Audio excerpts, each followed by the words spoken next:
Amrit noni pain oil, ನೋವಿಗೆ ವಿರಾಮ, ದೇಹಕ್ಕೆ ಆರಾಮ. ರೇಣುಕಾಸ್ವಾಮಿ ಕೊಲೆಗೆ ಸಂಬಂಧಪಟ್ಟಂತೆ ಏನು ಇವತ್ತು ದರ್ಶನ್ ಅರೆಸ್ಟ್ ಆಗಿ 10 ದಿನ ಕಳೆದಿದೆ. ಇವತ್ತು ಕೂಡ ಕೋರ್ಟ್ ಅವ್ರನ್ನ ಪೊಲೀಸ್ ಕಸ್ಟಡಿ ಕೊಟ್ಟಿರುವಂಥದ್ದು. ಒಂದು ಕಡೆ ಏನೊಂದು ಅರೆಸ್ಟ್ ಆದಾಗ ಏನೊಂದು ಸಂಜನಾ ಗಲ್ರಾಣಿ ಅವರು ಕೂಡ ಒಂದು ರೀತಿಯಲ್ಲಿ ಪೋಸ್ಟ್ ಮಾಡಿದರು. ಅಂದರೆ ದರ್ಶನ್ ಅವರು ಯಾವುದೇ ತಪ್ಪು ಮಾಡಿಲ್ಲ, ಹಾಗೂ ಅವ್ರಿಗೆ ಒಳ್ಳೇದಾಗಲಿ ಅಂತಲೂ ಕೂಡ ಒಂದು ರೀತಿಯಲ್ಲಿ ಪ್ರಾರ್ಥನೆ ಮಾಡಿದರು. ಇವತ್ತು ನಮ್ಮ ಜೊತೆ ಅವರೇ ಇದ್ದಾರೆ, ಅವರೇ ಮಾತಾಡೋಣ. ಮೇಡಮ್ ನಮಸ್ಕಾರ. ಮೊದಲಾಗಿ ದರ್ಶನ್ ನೀವು ಪೋಸ್ಟ್ ಮಾಡಿದ್ರಿ, ಕೆಲವು ಚಿತ್ರರಂಗರು ಯಾರು ಕೂಡ ಮಾಡಲಿಲ್ಲ, ನೀವು ಪೋಸ್ಟ್ ಮಾಡಿದ್ರಿ. ನನಗೆ ದರ್ಶನ್ ಸರ್ ಅಂದರೆ ತುಂಬ ಗೌರವ. ಆ್ಯಂಡ್ ವೈಯಕ್ತಿಕವಾಗಿ ಅವರೊಂದು ಕಲಾವಿದರಾಗಿ ನಾನು ಅವ್ರನ್ನ ತುಂಬಾ ಗೌರವಿಸ್ತೀನಿ. ಆ್ಯಂಡ್ ಆಫ್ಕೋರ್ಸ್ ಇದೊಂದು ತುಂಬಾ ಗಂಭೀರವಾದ ಸಿಚುವೇಶನ್ನು. ಏನು ನಡೆದಿದೆ ಏನು ನಡೆದಿಲ್ಲ ಅಂತ ಇನ್ನೂ ನಿಜವಾದ ಕತೆ ಹೊರಗೆ ಬಂದಿಲ್ಲ. ಇನ್ನೂ ಅಫಿಷಿಯಲ್ ಸ್ಟೇಟ್ಮೆಂಟ್ಸಲ್ಲೇ ಏನೂ ಹೊರಗೆ ಬಂದಿಲ್ಲ. ಬಟ್ ಅಷ್ಟು ಬೇಗ ದರ್ಶನ್ ಸರೇ ಇದು ಲಾರಿ ಮೇಲೆ ಹೊಡೆದಿದ್ದಾರೆ ರೇಣುಕಾಸ್ವಾಮಿನ ಬಿಸಾಕಿ ಅಂತ ಎಲ್ಲ ಊಹೆ ಪೂಹೆಗಳು ಬರ್ತಾಯಿದ್ವು. ಕೇಳಿದ್ರೆ ಅಕಾರ್ಡಿಂಗ್ ಟು ಸೋರ್ಸಸ್ ಅಂತ ಹೇಳ್ತಾರೆ. ಆ ಸೋರ್ಸು ಯಾರಂದರೆ ಆ ಸೋರ್ಸಿಗೆ ಹೆಸರೇ ಇಲ್ಲ. ನನಗೂ ಲೀಗಲ್ ಪ್ರಕರಣ ಈ ಥರ ನನ್ನ ಲೈಫಲ್ಲಿ ನಡೆದಿದೆ. ಈ ಥರ ಲೀಗಲ್ ಪ್ರಕರಣ ನಡೆದಾಗ ಪರಿವಾರದ ಮೇಲೆ, ಸ್ವತಃ ನಮ್ಮ ಮೇಲೆ ಎಷ್ಟು ನೋವು ನಮಗೆ ಮುಟ್ಟುತ್ತೆ ಮತ್ತು ಎಷ್ಟು ನೋವಲ್ಲಿ ನಾವು ಮುಳುಗೇ ಹೋಗ್ತೀವಿ. ನಾನಂತೂ ಆಲ್ಮೋಸ್ಟ್ ಸಾವೇ ಅನುಭವಿಸ್ಬಿಟ್ಟು ನಾನು ಹೊರಗೆ ಬಂದು ನಿಂತ್ಕೊಂಡಿದ್ದೀನಿ ಈಗ. ಆ್ಯಂಡ್ ನನ್ನ ಮೇಲಾಗಿರೋ ಕೇಸ್ ಸಂಪೂರ್ಣವಾಗಿ ಸುಳ್ಳು ಅಂತ ಡಿಕ್ಲೇರ್ ಆಗಿದೆ ಹೈಕೋರ್ಟಲ್ಲಿ. ನಾನು ಕಂಪ್ಲೀಟಾಗಿ ವಿಕ್ಟಿಮೈಸ್ ಆಗಿದೆ ಅಂತ ಡಿಕ್ಲೇರ್ ಆಗಿದೆ. ಆ್ಯಂಡ್ ನನಗೆ ಕಂಪ್ಲೀಟ್ ಕ್ಲೀನ್ ಚಿಟ್ ಸಿಕ್ಕಿ ನನಗೆ ನನ್ನ ಕೇಸಿಂದ ಹೊರಗೆ ಬಂದಿದ್ದೀನಿ. But when it comes to Darshan sir, unknown ಸೋರ್ಸಸ್ಸಿಂದ ಈ ಥರ ಊಹೆ ಪೂಹೆಗಳು ಬರ್ತಾಯಿದೆ. ಅದನ್ನು ಖಂಡಿತವಾಗ್ಲೂ ಖಂಡಿಸಿ ಅಂತ ನಾನು ಹೇಳಲಿಕ್ಕೆ ಇಷ್ಟಪಡ್ತೀನಿ. ಆ್ಯಂಡ್ ನಾನು ಅವ್ರನ್ನ ತುಂಬ ಗೌರವಿಸ್ತೀನಿ. ಇದರಲ್ಲಿ ಖಂಡಿತವಾಗ್ಲೂ ಅವ್ರದ್ದು ಇಂಡೈರೆಕ್ಟ್ ಎಲ್ಲೋ ಕೈವಾಡ ಇದೆ, ಡೈರೆಕ್ಟ್ ಕೈವಾಡ ಇಲ್ಲ ಅಂತಲೂ ನನ್ನ ನಂಬಿಕೆ. ಬಿಕಾಸ್ ಅವ್ರಿಗೆ ಯಾರೋ ಪರಿಚಯ ಇದ್ದಾರೆ. ಆ್ಯಂಡ್ ಒಬ್ಬರು ಫ್ಯಾನ್ ಹೋಗ್ಬಿಟ್ಟು ಇನ್ನೊಬ್ಬರು ಫ್ಯಾನಿಗೆ ಈ ಥರ ಮಾಡಿದ್ದಾರೆ ಬಹುಶಃ. ಬಟ್ ದರ್ಶನ್ ಸರ್ ಯಾರು ಮೇಲೆ ಈ ಥರ ಕೈ ಅಂತೂ ಖಂಡಿತ ಮಾಡಲ್ಲ. ಅದು ಒಂದು ಚಿಕ್ಕ ಪರಿವಾರದಿಂದ ಇದ್ದಿದ್ದ ಹುಡುಗನ ಮೇಲೆ ಅವರು ಡೈರೆಕ್ಟಾಗಿ ಕೈ ಮಾಡಲ್ಲ ಅಂತ ನನಗೆ ತುಂಬ ನಂಬಿಕೆ ಇದೆ. But we have to respect the law and order in the country. ಇನ್ನು ಚಾರ್ಜ್ ಶೀಟ್ ಅನ್ನೋದು ಹೊರಗೆ ಬಂದಿಲ್ಲ. ನಾನು ದಯಾನಂದ್ ಕಮಿಷನರ್ ಸರ್ ರವರ ಸ್ಟೇಟ್ಮೆಂಟ್ ನೋಡಿದೆ. I really respect the entire police for how much hard work they are putting in to getting justice to ರೇಣುಕಾಸ್ವಾಮಿರವರಿಗೆ ಖಂಡಿತವಾಗ್ಲೂ ನ್ಯಾಯ ಸಿಗಲೇಬೇಕು. ಅವ್ರಿಗೆ ಇನ್ನು ಗರ್ಭಿಣಿಯಾದ ಅವರ ಹೆಂಡತಿ ಮತ್ತು ಅವರ ತಂದೆ, ಅವರ ತಾಯಿ, ಇನ್ನು ಹುಟ್ಟೇರೋ ಮಗುಗೂ ನ್ಯಾಯ ಸಿಗಲೇಬೇಕು. ಹಾಗಾಗಿ ಅದು ನನ್ನ ಕೋರಿಕೆ. ಮೊದಲನೇದಾಗಿ ನ್ಯಾಯ ಸಿಗಲೇಬೇಕು. ಎರಡನೇದು, ಪೊಲೀಸವರು ತುಂಬ ಕಷ್ಟಪಟ್ಟು ಹಗಲು ರಾತ್ರಿ ಕೆಲಸ ಮಾಡ್ತಾಯಿದ್ದಾರೆ. ರಾತ್ರಿ 2 ಗಂಟೆಗೂ ಹೋಗ್ಬಿಟ್ಟು ನೋಡಿದ್ರೆ ಮಾಜರ್ಗಳು ಮಾಡ್ತಾಯಿದ್ದಾರೆ. ಎಷ್ಟು ಸ್ಯಾಕ್ರಿಫೈಸ್ ಮಾಡ್ತಾಯಿದ್ದಾರೆ ಅವ್ರ ಸ್ವಂತ ಫ್ಯಾಮ್ಲಿ ಲೈಫ್ಗಳು. ಸೊ ಪೊಲೀಸರವರನ್ನು ನಾವು ಗೌರವಿಸಬೇಕು. But it's too early. ಈಗಲೇ ಈಗ ಮೀಡಿಯಾನಲ್ಲಿ ಟ್ರಯಲ್ ಹೇಗೆ ನಡೀತಾ ಇದೆ ಅಂದರೆ ಒಂದು ಅದರದ್ದೇ ಒಂದು ಹೊಸ ಕತೆಗಳು ಕಟ್ಟೋದು. ಆಫ್ಕೋರ್ಸ್ ನಡೆದಿದ್ದು ತುಂಬಾ ತಪ್ಪು ನಡೆದಿದೆ. ನಾನು ಈ ಮರ್ಡರ್ ಘಟನೆನ ಖಂಡಿತವಾಗ್ಲೂ ಖಂಡಿಸ್ತೀನಿ. ಬಟ್ ಈ ಮರ್ಡರ್ ಘಟನೆ ಹೆಂಗೆ ನಡೀತು, ಏನು ನಡೀತು ಅಂತ ಅದರದ್ದು ಒಂದು 100 ವರ್ಷನ್ಗಳು ಏನು ನಡೀತಾ ಇದೆಯೋ ಅದನ್ನು ನಾನು ಖಂಡಿಸ್ತೀನಿ. ನಿಜ ಏನಿದೆಯೋ ಹೊರಗೆ ಬಂದೇ ಬರುತ್ತೆ. ಇದಕ್ಕೆ ಸಮಯ ಅನ್ನೋದು ಒಂದು ತೀರ್ಪು ಕೊಡುತ್ತೆ. ಆ್ಯಂಡ್ ಆ ಸಮಯಕ್ಕೆ ನಾವು ಕಾಯಬೇಕು. ಚಾರ್ಜ್ ಶೀಟ್ ಅನ್ನೋದು ಗೌರವಿಸಬೇಕು. ಚಾರ್ಜ್ ಶೀಟ್ ಅನ್ನೋದು ಹೊರಗೆ ಬರುತ್ತೆ. ಆ್ಯಂಡ್ ಆವಾಗ ಯಾರ ಪಾತ್ರ ಏನು ಅಂತ ಗೊತ್ತಾಗುತ್ತೆ. ಬಟ್ ಇಷ್ಟಲ್ಲೇ ದರ್ಶನ್ರವರು ಹಿಂಗೆ ಮಾಡಿದ್ದಾರೆ, ಕೋಪದಲ್ಲಿ ಬಂದು ಲಾರಿ ಮೇಲೆ ರೇಣುಕಾಸ್ವಾಮಿನ ಬಿಸಾಕಿದ್ದಾರೆ ಅಂತ ಇಂಥ ಊಹೆ ಪೂಹೆಗಳು ನನಗೆ ಕೇಳಿ ಬಂದರೆ ನಾನು ಹೇಳ್ತೀನಿ, ಈ ಊಹೆ ಪೂಹೆಗಳು ನಿಜ ಆಗಲಿಕ್ಕೆ ಸಾಧ್ಯನೇ ಇಲ್ಲ. That's not a official statement. ನಾವು ಸಲಹಿದ ಕೈಗಳು ನಮ್ಮ ನೋವಿಗೆ ಸ್ಪಂದಿಸಿದಾಗ ಆಗುವ ಸಂತೋಷ. ಅಮೃತ್ ನೋನಿ ಪೇನ್ ಆಯಿಲ್, ನೋವಿಗೆ ವಿರಾಮ, ದೇಹಕ್ಕೆ ಆರಾಮ. ಅಫಿಷಿಯಲ್ ಸ್ಟೇಟ್ಮೆಂಟಲ್ಲಿ ನಾವು ನೋಡಿದ್ವಿ, ಕಮಿಷನರ್ ಸಾಹೇಬರು ಇನ್ನು ವಿಚಾರಣೆ ನಡೀತಾ ಇದೆ, ನಮಗೆ ಸಮಯ ನೀಡಿ ಅಂತ ಹೇಳಿದರು. ಪುನಃ ಅವ್ರಿಗೆ 100,000 ಪ್ರಶ್ನೆಗಳು ಕೇಳಲಾಯಿತು. Because it's a very sensational case. ತಿರ್ಗಾ ಅದಕ್ಕೂ ಅವರು ನೋಡಿ ಇನ್ನು ವಿಚಾರಣೆ ನಡೀತಾ ಇದೆ, ಹೌದು ದರ್ಶನ್ ಸರ್ ಅನ್ನೋರು ಅರೆಸ್ಟ್ ಆಗಿದ್ದಾರೆ ಅಂತ ಹೇಳಿದರು.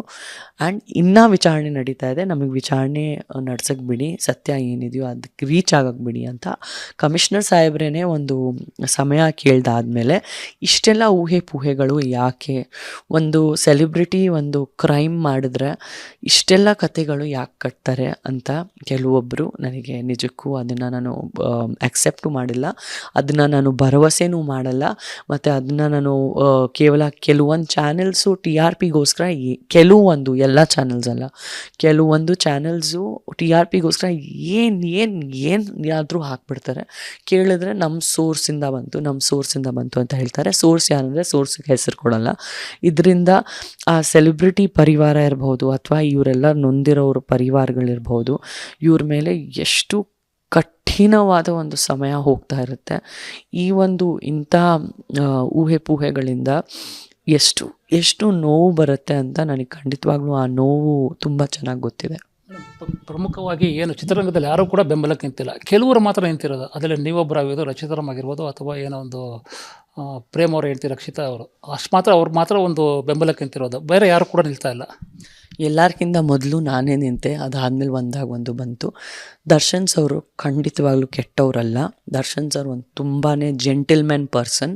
ನಾನು ಅವ್ರ ಜೊತೆ ವರ್ಕ್ ಮಾಡಿದ್ದೀನಿ ಅಥವಾ ನಾನು ಅವ್ರಿಗೆ ಎಲ್ಲಾದರೂ ಭೇಟಿ ಆಗಿದ್ರೆ ಪಬ್ಲಿಕ್ಕಲಿ, ನಾನು ಅವರ ಬೆಸ್ಟ್ ಫ್ರೆಂಡ್ ಅಥವಾ ನಾನು ಅವರ ಸ್ನೇಹಿತೆ ಅಲ್ಲ, ಬಟ್ ಅವ್ರು ಎಲ್ಲೆಲ್ಲಿ ಭೇಟಿ ಆಗ್ತಾರೋ ನಿಂತು ತುಂಬ ಚೆನ್ನಾಗಿ ಗೌರವಿಸಿ, ಅಮ್ಮ ಚೆನ್ನಾಗಿದ್ದೀರಾ ಅಂತ ನನ್ನ ಜೊತೆ ಮಾತಾಡ್ತಾರೆ, ಅಮ್ಮ ಚೆನ್ನಾಗಿದ್ದೀರಾ ಅಂತ ನಮ್ಮ ತಾಯಿ ಜೊತೆ ಮಾತಾಡ್ತಾರೆ, ಹೇಗಿದೆ ಜೀವನ ಅಂತ ಕೇಳ್ಕೊಳ್ತಾರೆ. ಆ್ಯಂಡ್ ನನಗೆ ಒಂದು ತುಂಬ ಮನಸ್ಸಿಂದ ನನಗೆ ಅವ್ರ ಮೇಲೆ ತುಂಬ ಗೌರವ ಇದೆ. ಯಾಕಂದರೆ ಅವರು ಎಷ್ಟು ಪ್ರೀತಿಯಿಂದ ಗೌರವದಿಂದ ಮಾತಾಡ್ತಾರೆ. ಆ್ಯಂಡ್ ನನಗಿನ್ನೂ ಜ್ಞಾಪಕ ಇದೆ, ಅರ್ಜುನ್ ಸಿನಿಮಾಗೋಸ್ಕರ ನಾನು ಅವ್ರ ಜೊತೆ ಶೂಟಿಂಗ್ ಮಾಡ್ತಾ ಇರುವಾಗ ನನ್ನ ಸ್ಕರ್ಟ್ ತುಂಬ ಚಿಕ್ಕದಿತ್ತು, ಅವ್ರು ನನಗೆ ಎತ್ತಬೇಕಾಗಿತ್ತು, ನಾನು ಸ್ವಲ್ಪ ನರ್ವಸ್ ಆಗೋಗಿದೆ. ಅವಾಗ ಇಲ್ಲಮ್ಮ ಡೋಂಟ್ ವರಿ ನಾನು ನೋಡ್ಕೊಳ್ತೀನಿ ಅಂತ ಅಷ್ಟಕ್ಕಷ್ಟೇ ಎಷ್ಟು ರಿಕ್ವೈರ್ಡ್ ಇದೆ ಅಷ್ಟೇ ರಿಸರ್ವ್ಡ್ ಆಗಿ ಮಾತುಕತೆ ಮುಗಿಸಿ, ಅಷ್ಟು ಡಿಗ್ನಿಫೈಡ್ ಆಗಿರೋ ಮನುಷ್ಯನ ಬಗ್ಗೆ ಇಷ್ಟೆಲ್ಲ ಮೀಡಿಯಾನಲ್ಲಿ ಬರ್ತಾಯಿದೆ ಅಂದರೆ ನನಗೆ ತುಂಬ ತುಂಬ ಬೇಜಾರಾಗ್ತದೆ. ನನಗಂತೂ ಕಾಡೇ ಬಿಟ್ಟಿದೆ ಈ ಒಂದು ನ್ಯೂಸು. ಪ್ರಮುಖವಾಗಿ ಆರೋಪ ಕೇಳಿ ಬಂದಾಗ ರಮ್ಯಾರು ಒಂದು ಟ್ವೀಟ್ ಮಾಡಿದ್ರು, ಗಲ್ಲು ಶಿಕ್ಷೆ ಆಗಬೇಕು ದರ್ಶನ್ಗೆ ಅಂತ ಈ ಕೇಸಲ್ಲಿ. ನೋಡಿ, ಗಲ್ಲು ಶಿಕ್ಷೆ ಆಗಬೇಕು ಅಂತ ಹೇಳೋ ಒಂದು ಅಧಿಕಾರ ಒಂದು ನಮ್ಮ ಕೋರ್ಟಿಗಿದೆ ಅಥವಾ ಕೋರ್ಟಲ್ಲಿ ಬೆಂಚ್ ಮೇಲೆ ಕೂತ್ಕೊಂಡಿರೋ ಜಡ್ಜಿಗಿದೆ. ಅದಕ್ಕೆ ಕೇಸ್ ನಡೆಯಕ್ಕೆ ಬಿಡಬೇಕು. ಒಂದೇ ದಿನದಲ್ಲಿ ನನ್ನ ಜೊತೆನೂ ಆಯಿತು. ನಾನು ಕಂಪ್ಲೀಟ್ಲಿ ನನ್ನ ಲೀಗಲ್ ಕೇಸ್, ಆ ಸ್ಯಾಂಡಲ್ವುಡ್ ಡ್ರಗ್ ಕೇಸ್ ಅಂತ ಏನು ಹಬ್ಸಿದ್ರು, ನನ್ನ ಎಕ್ಸಾಂಪಲ್ ನಿಮಗೆ ಡೀಟೇಲ್ ಆಗಿ ಕೊಡ್ತೀನಿ. ನನ್ನ ಮನೆಯಿಂದ ಬರೀ ಒಂದು ಇನ್ವೆಸ್ಟಿಗೇಷನ್ ಕರ್ಕೊಂಡು ಹೋಗ್ತಾ ಇದ್ದಾರಂತ ನನಗೆ ಈ ಸಂಘರ್ಷದಲ್ಲಿ ಕರ್ಕೊಂಡು ಹೋದರು. ಮತ್ತು ಎಂಥ ಷಡ್ಯಂತ್ರ ಆಯ್ತಂದ್ರೆ ಅಲ್ಲಿ ಹೋಗಾದ್ಮೇಲೆ ಇವ್ರು ಅಂಡರ್ ಅರೆಸ್ಟ್ ಅಂತ ಹೇಳಿದ್ರು. ಅಂಡರ್ ಅರೆಸ್ಟ್ ಹೇಳಿಬಿಟ್ಟು ನನ್ನ ಮೊಬೈಲ್ಗಳು ನನ್ನಿಂದ ತೊಗೊಂಡ್ಬಿಟ್ರು. ನಾನು ಯಾಕೆ ಅರೆಸ್ಟ್ ಆಗಿದ್ದೀನಿ ಅಂತ 100 ಸಲ ಕೇಳಿದ್ರೆ ಅವ್ರು ಯಾರೋ ಬಾಯಿ ಮಾತು ಹೇಳಿದಾರಮ್ಮ, ನೀನು ಇನ್ವಾಲ್ವ್ಮೆಂಟು ಇದೆ ಅಂತ. ಬಾಯಿ ಮಾತಿಗೆ ಏನು ಸಾಕ್ಷಿ ಇದ್ದಿಲ್ಲ. ಬಟ್ ಅರೆಸ್ಟ್ ಆಗಿದ್ದು ನಾನು, ಕಷ್ಟಪಟ್ಟಿದ್ದು ನಾನು, ನನ್ನ ಮೊಬೈಲ್ಗಳು ನನ್ನಿಂದ ತೊಗೊಂಡ್ಬಿಟ್ಟಿದ್ರು. ಇನ್ನು 24 ಗಂಟೆ ಆಯಿತು, ಬರೀ ಅಳ್ಕೊಂಡು ಕೂತ್ಕೊಂಡಿದ್ದೀನಿ, ಏನೂ ಅರ್ಥ ಆಗ್ತಾಯಿಲ್ಲ. ಅಂದರೆ ನನಗೆ ಸಾವೇ ಯಾಕೆ ಬಂದಿಲ್ಲ ಅಂತಲೇ ನಾನು ಕೇಳ್ಕೊಂಡ್ಬಿಟ್ಟಿದ್ದೆ ಭಗವಂತದಲ್ಲಿ.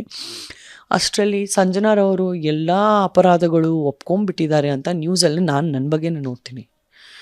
ಇನ್ನು ಇಲ್ಲಿ ವಿಚಾರಣೆನೇ ಸ್ಟಾರ್ಟ್ ಆಗಿಲ್ಲ, ಎಂಥ ಯಾವುದೂ ಒಂದು ಸ್ಟೇಟ್ಮೆಂಟು ನನಗೆ ಕ್ವೆಶನ್ ಕೇಳಿಲ್ಲ.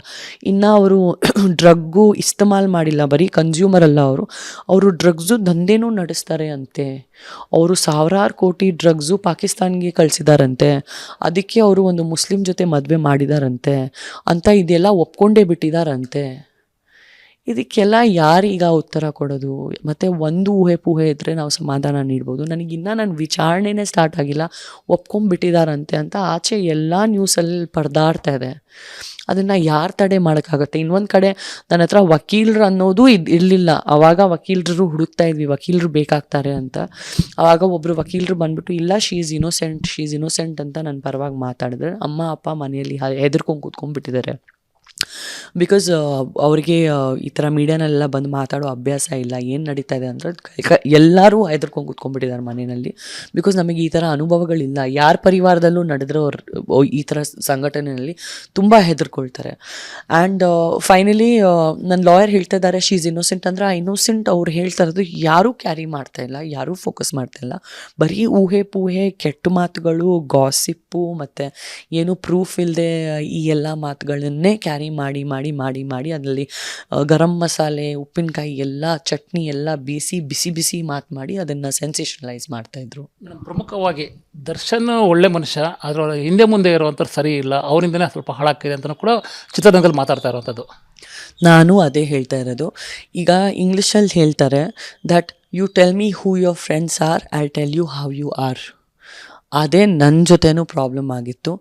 And exactly because of 2 or 3 friends ನಾನು ತುಂಬ ಹಚ್ಕೊಂಡಿದ್ದೆ ಅವ್ರನ್ನ. ನನ್ನ ಬ್ರದರ್ ನೀನೇ, ನನ್ನ ರಾಖಿ ಬ್ರದರು, ಇದು ಅದು ಅಂತ ಇಂಥವ್ರ ಜೊತೆ ನಾನು ಹಚ್ಕೊಂಡಾದ್ಮೇಲೆ ಅವರು ನನಗೆ ನನ್ನ ಮನೆಯಿಂದ, ನನ್ನ ಸಾಮ್ರಾಜ್ಯದಿಂದ ಬೀಳಿಸಿ ಬೀದಿಗೆ ಬಂದವಳು ಮಾಡಿಬಿಟ್ರು ಆ ಒಂದು ಕೇಸಲ್ಲಿ. ತಿರ್ಗಾ ಅದರಿಂದ ಹೇಗೆ ನಾನು, ಅದು ಸುಳ್ಳು ಕೇಸ್ ಅಂತ ನಾನು ಅದರಿಂದ ಆಚೆ ಬಂದು ಹೈಕೋರ್ಟಿಂದ ಆರ್ಡರ್ ತಂದು ಈಗ ಕ್ಲೀನಾಗಿ ಡಿಕ್ಲೇರ್ ಆಗಿ ಈಗ ಹೇಗೆ 2-3 ಸಿನಿಮಾಗಳು ಮಾಡ್ತಾಯಿದ್ದೀನಿ, ಹೇಗೆ ಅಡ್ವರ್ಟೈಸ್ಮೆಂಟ್ಗಳು ಮಾಡಿ ಕಷ್ಟಪಡ್ತಾಯಿದ್ದೀನಿ ಅಂತ ಆ ಒಂದು ತಿರ್ಗಾ ಬೆಳೆದು ಬರೋ ಕಷ್ಟ ಬರೀ ನನಗೆ ಗೊತ್ತು. ಆ ಅವಮಾನ ನಡೆದಿದ್ದು ನನ್ನ ಮೇಲೆ ಅದು ಕೂಡ ನನಗೆ ಗೊತ್ತು. ಮನುಷ್ಯನ ಹತ್ರ ಪಾಕೆಟಲ್ಲಿ 100 ರೂಪಾಯಿನೇ ಇರಲಿ, ಬಟ್ ಮನುಷ್ಯನಿಗೆ ಅವ್ರ ಇಜ್ಜತ್ ಅನ್ನೋದು, ಅವ್ರದ್ದೊಂದು ಸ್ವಾಭಿಮಾನ, ಮರ್ಯಾದೆ ಅನ್ನೋದು ತುಂಬ ತುಂಬ ತುಂಬ ಅತ್ಯುತ್ತಮವಾದ ಪ್ರೀತಿ ಇದ್ದಿದ್ದು. ಅಕ್ಕಪಕ್ಕದಲ್ಲಿರೋರಿಗೆ ಏನು ಹೇಳ್ತೀರಾ ಮೇಡಮ್? ಇಲ್ಲ, ಇದು ಯಾರು ಮಾಡಿದ್ದಾರೆ ಹೆಸರುಗಳ ಜೊತೆ ನಾವು ಏನು ಹೇಳೋಕ್ಕಾಗಲ್ಲ ಇವರೇ. ನಾವು ಪೊಲೀಸು ಇಲ್ಲ, ನಾವೇನು ಚಾರ್ಜ್ ಶೀಟು ಹಾಕ್ತಾಯಿಲ್ಲ, ನಾವೇನು ಜಡ್ಜು ಇಲ್ಲ, ಇಷ್ಟಕ್ಕೆ ನಾವು ದೇವರು ಇಲ್ಲ. ಇದಕ್ಕೆ ಸ್ವಲ್ಪ ಸಮಯನೇ ಪ್ರತಿಯೊಂದು ತೀರ್ಪು ಕೊಡುತ್ತೆ. ಬಟ್ ದರ್ಶನ್ ಸರ್ ಖಂಡಿತವಾಗ್ಲೂ ಕೈಯಂತೂ ಮಾಡೋದೇ ಇಲ್ಲ ಅಂತ ನನ್ನ ಅಪಾರವಾದ ನಂಬಿಕೆ. ಮತ್ತು ನಾನು ಈ ಮಾತು ಘಂಟಾಘೋಷವಾಗಿ ಹೇಳ್ತೀನಿ. ನೀವು ಮನಸ್ಸಾಕ್ಷಿಯಾಗಿ ಹೇಳ್ತೀರಾ ದರ್ಶನ್ ಯಾವುದೂ ತಪ್ಪು ಮಾಡಿಲ್ಲ ಅಂತ? ಯಾವುದೂ ತಪ್ಪು ಮಾಡಿಲ್ಲ ಅಂತ ಹೇಳಲಿಕ್ಕಾಗಲ್ಲ ಇವರೇ. ಇಂಡೈರೆಕ್ಟ್ ಇನ್ವಾಲ್ವ್ಮೆಂಟ್ ಅಂತೂ ಯಾವುದೋ ಒಂದು ರೀತಿ ಬಹುಶಃ ಇದೆ ಅಂತ ಅನ್ನಿಸ್ತಾ ಇದೆ.